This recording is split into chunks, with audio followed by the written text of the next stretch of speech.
நான் ஒர்க் பண்ண அதே ஏர்டெல் கம்பெனியில் நான் வந்து அங்கேருந்து வேலைக்கு வேற கம்பெனி போகிறேன். அப்போ ஜாயின் பண்ணியிருக்காரு. என்கிட்ட சொன்னார், சார் நீங்கள் எங்களோட சீனியர் அப்படின்னாரு.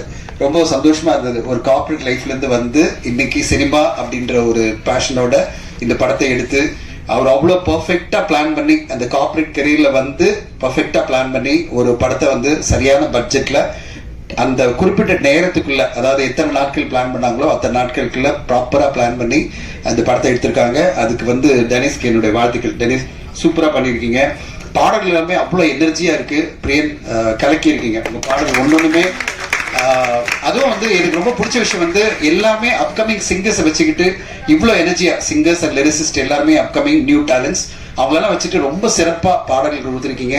இங்கே லைவ் பெர்ஃபார்ம் பண்ணும்போதே அவ்வளோ எனர்ஜி வருது. அந்த விஷுவல் பார்க்கும்போதும் அவ்வளோ எனர்ஜி வருது. ரொம்ப சூப்பராக பண்ணிருக்கீங்க பிரியன். உங்களுக்கு ஒரு நல்ல எதிர்காலம் காத்திருக்கிறது. இந்த மாதிரி பாடல் வரும்போது கண்டிப்பாக மக்கள் மத்தியில் போய் ரீச் ஆகும். அதுவே உங்கள் படத்துக்கு ஒரு பெரிய ப்ளஸ்ஸாக இருக்கும். டெனிஸ் நல்ல ஒரு டீமை ஃபுல்லாக ஒருங்கிணைச்சிருக்கீங்க. உங்களுக்கு வாழ்த்துக்கள். நல்ல சிறப்பான ஒரு வெற்றி அடையணும்.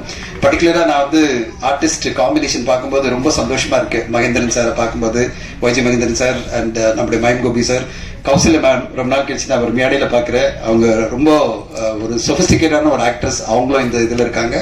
இப்போதான் நேத்தா ஒரு கன்னட படம் ஒன்று பார்த்தேன், நீதி அப்படின்ற ஒரு படம். அதில் வந்து இவங்க குஷி ரவி நடிச்சிருக்காங்க. ரொம்ப சூப்பராக நடிச்சிருந்தாங்க குஷி.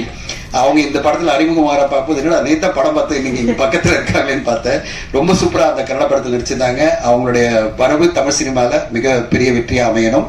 அண்ட் சொல்லவே வேணாம், ஏஜ்னால அப்படி சொல்லக்கூடாது, ஆனா அவருடைய படைப்புக்குனால நம்ம வந்து லெஜெண்டரி டைரக்டர் சொல்லிடலாமா?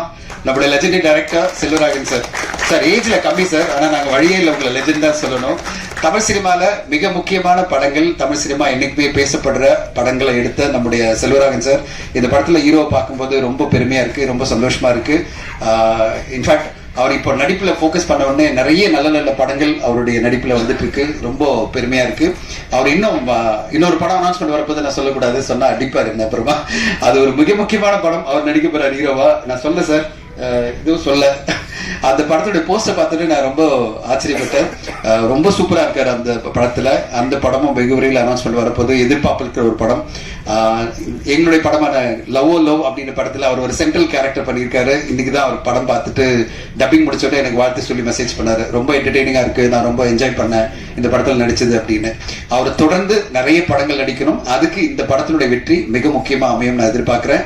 சதீஷனுடைய முயற்சி மிகப்பெரிய முயற்சி. பெரிய அந்த பட்ஜெட் அந்த டைம்ல எடுத்திருந்தாலும் இன்னைக்கு தமிழ் சினிமா எப்படி இருக்குன்னா எதர் படங்கள் மாபெரும் வெற்றி நம்ம பார்த்துட்டு இருக்கோம். தொடர்ந்து இந்த வருஷமே பாத்தீங்கன்னா வித் லவ்ல, அதுக்கு முன்னாடி triple D, with love, last year 2-3 படம் சொல்லலாம். இந்த வருஷம் நான் சொல்றது ஒரு தாய் கிழவி, அது பிறகு யூத் எல்லாம் மிகப்பெரிய வெற்றி, இல்லைன்னா மிகப்பெரிய தோல்வி.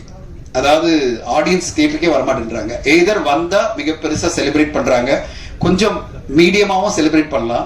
ஒரேடியா கொடுத்தா மிகப்பெரிய வெற்றி கொடுக்குற, இல்லைன்னா மொத்தமாவே ரிஜெக்ட் பண்றன்ற மாதிரி ஒரு சூழல் இருக்கு. அப்படி இல்லாம வார வாரம் வர படங்கள்ல அட்லீஸ்ட் 1-2 படமாவது, 6 படம் 5 படம் வருது, அதுல 1-2 படம் மக்களுடைய ஆதரவு இருந்ததுன்னா தமிழ் சினிமா இன்னும் சிறப்பா இருக்கும். இல்லைன்னா குறிப்பிட்ட சில படங்களை தான் நம்ம வெற்றிகரமா சொல்லிட்டே இருப்போம். அப்படி ஒரு சூழ்நிலை இல்லாம தொடர்ந்து படங்கள் வெற்றி அடையணும்.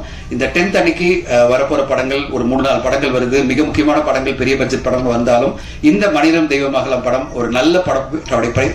நான் இப்பதான் சக்தி கிட்ட கேட்டிருந்தேன், ஒரு நல்ல படம் சார் அப்படின்னாரு. அப்படிப்பட்ட ஒரு நல்ல படம் மக்கள் மத்தியில போய் சேர்றதுக்கு ஊடக நண்பர்களும் பத்திரிகை நண்பர்களும் துணை இருந்து இந்த படத்தை மாபெரும் வெற்றியாக்கணும். விஜயா சதீஷ் மேடத்துக்கு வாழ்த்துக்கள். நல்ல ஃபர்ஸ்ட் படம். ஆனா வந்து ப்ரொடியூசரா வந்து அவங்க ஹஸ்பண்டுக்காக அவங்க வந்து பேசும்போது ரொம்ப கான்பிடென்டா அவங்க பேசினாங்க. அதை பார்க்கும்போதே சந்தோஷமா இருக்கு. ஃபேமிலியா அவங்க 2 பேரும் சேர்ந்து இந்த படத்தை பிரசன்ட் பண்றாங்க. சதீஷனுடைய ஆக்டிங் கரியரும் அவருடைய ப்ரொடியூசர் கரியரும் மிகப்பெரிய சக்சஸ் அமையணும். ஹோல் டீமுக்கு என்னோட வாழ்த்துக்கள். நன்றி. தேங்க்யூ.